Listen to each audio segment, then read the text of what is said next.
how to detach from your ex. This is especially if you are someone who have an anxious attachment style. The process that I'm going to describe here, it's one of the best strategies that I've ever tried when it comes to detaching from an ex. It's called the deactivating process. Deactivating process simply means that we focus on our ex's negative qualities and behaviors rather than only remembering the positive occasional situations or experiences or moments that we had with them. And the reason we do this is because we want to avoid what we call selective memory. And selective memory means that we only remember the situations, events, and experiences, moments that support a certain belief or perception that we have. So, for example, if we feel that we miss our ex, the tendency is to try to idealize the relationship, to try to remember it as a great, fantastic, perfect, amazing relationship, that there is nothing wrong with it.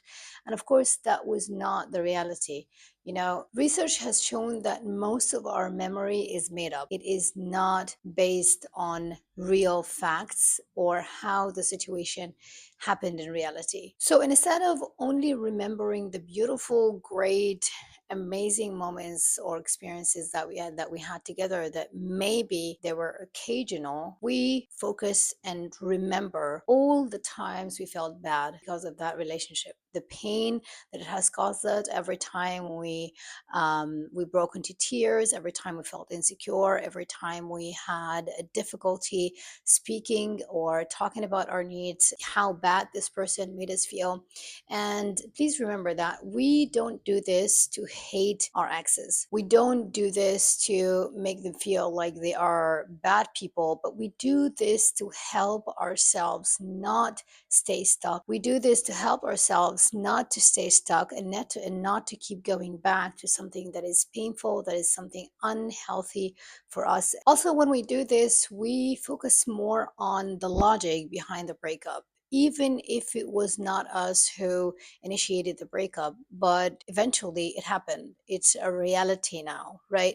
So constantly reminding us of the reasons why the breakup happened in the first place, and not being blinded by the feelings or the emotions of this moment. It decreases the likelihood of us going back to a place or a relationship that is unhealthy and that is going to waste months or even years of our lives with the wrong person. Also, one way to try to find out whether what you had was a real connection, a great relationship, or it was an unhealthy one is to simply ask yourself, what kind of value did you get out of the relationship? What kind of value did your ex add to your life? Were you a better person when you were together? Did you work out more? Did you feel good about yourself? Did you constantly, or at least most of the time, have a good time, feel like you were uplifted, supported, comforted, seen, heard? How much value did you get out of you being in a relationship with that person? And this question is really important, because when we are in a relationship with someone, especially if we are anxiously attached, it is so easy to lose our sense of connection with reality. Because when we become emotionally attached, it's so easy to be blinded. It is so easy to miss the very clear signs that we have in front of us, that this is not the right person to be with, that this is a toxic person to be around, and that we should leave as soon as possible. So when we focus on asking these questions, we are allowing more logic into the picture rather than just leaving the entire decision to our hearts, which lean more towards attachment. You see, the difference between an unhealthy attachment and a healthy love, well, there's only healthy love, really. If it's unhealthy, then it is attachment, it's not love. So the difference between an unhealthy attachment and love is that love is based on real connection. It's based on value. It's based on two people supporting each other and becoming a fantastic team players that have the best intention. They put in the work, they put in the time to make the relationship work and to create something fantastic together.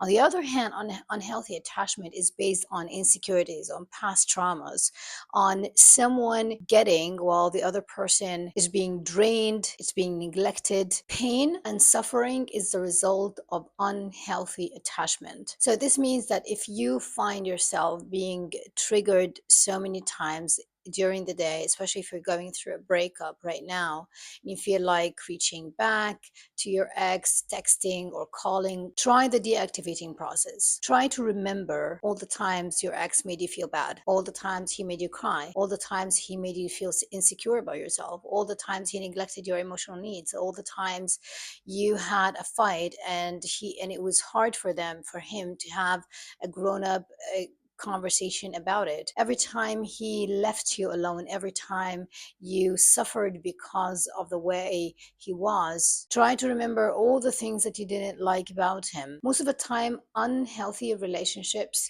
happen because we are with people who lack the values and the principles and behaviors and actions and personality qualities that we admire in people that we like. Know that detachment is possible. You don't have to go back to a relationship that left you drained, that left you in pain, and that made you struggle and feel bad about yourself.